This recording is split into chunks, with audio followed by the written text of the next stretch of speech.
Again, Chelsea heads, conceding equalisers. What's going on in defence and how do you think? It's not defence. It's not defence. It's conceding as a team. So the lack of concentration on mistakes for the goals are moments, but you defend as a team as much as you attack as a team. So we concede because we switch off.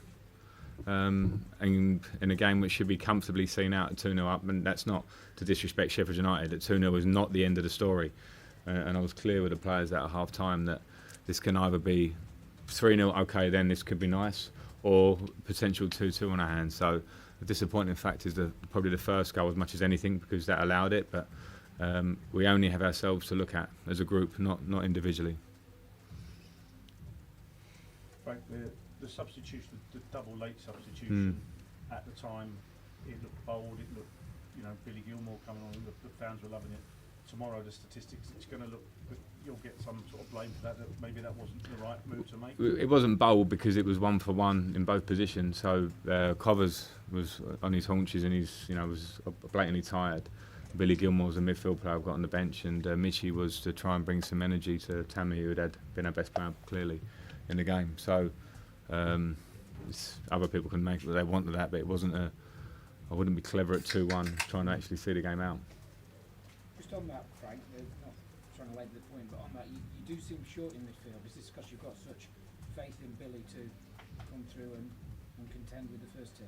I've got faith in Billy to come through. I think he's going to have a big future. But we obviously we have an injury with N'Golo in midfield, who we all know is a fantastic player for us. So Billy's on the bench. Simple as that. As we know, we have a ban. The squad is what the squad is. You've seen two senior midfielders go, and I know they haven't been involved last year either, with Drinkwater and Bakayoko. Can you explain the thinking? Yeah, Danny Drinkwater had been here for 2 years and hadn't played many games, and was eager to go for his own benefit, which I thought was good for us. And Bakayoko similarly was here for 1 season and been on loan, and gone again to go on loan and try and bring himself back to where he wants to be. So that's it. But at the same time, it sort of plays into a lot of what you're trying to do, because your young lads are standing up, and as Tammy proved again today.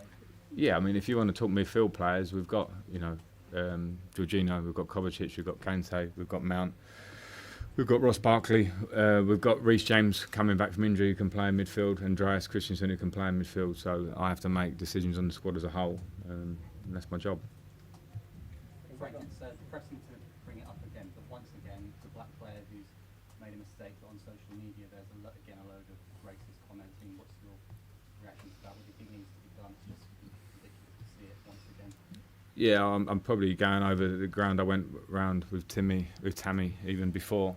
That firstly, it's the person who does it, wherever they're hiding from, and secondly, we have to look at social media and the platforms and give them some accountability to actually have people register who could be chased down for it. I think it's simple. Unless we get to that, then how horrible that conversation is, we're all going to get tired talking about it, because if there's no culpability to anybody, then anyone can say to anyone. I don't care if it's racism, could be calling names, could be homophobia, could be sexism, could be everything. If we allow it, then unfortunately in modern society it's out there, and it has to be dealt with.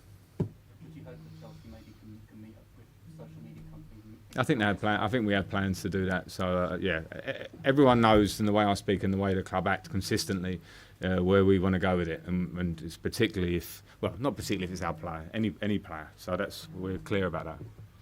Frank, on a different subject, Frank, Tomori, and you arrested Christensen. Just ask what you think you was behind that. Because I think Tomori has played very well for me last year, and training at a really high level, and I've got competition at centre back, so it was he deserved to play, and I thought he played well. So it was just a choice. Yeah.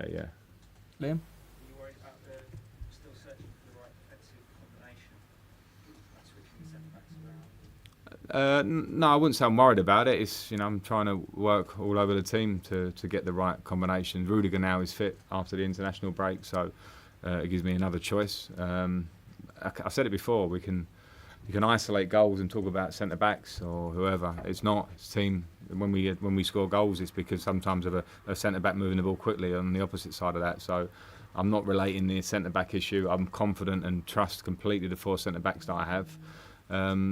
yeah, we're just in a moment now where we obviously need to stop conceding so many goals. Frank, Last one, Andy. Your starting 11 was the youngest of any Chelsea starting 11 since the Premier League began. Mm. Do you think that is any sort of contributory factor to, you talk about the lapses in concentration, that sort of thing? Is the team maybe a bit raw, a little bit naive in that respect? No, I don't put that together, and I couldn't care less that we've got the youngest team in Premier League history. It was a real plus last week that it was the youngest in 24 or 5 years, and the fact that it's young today, I don't think it relates. I don't think it relates at all.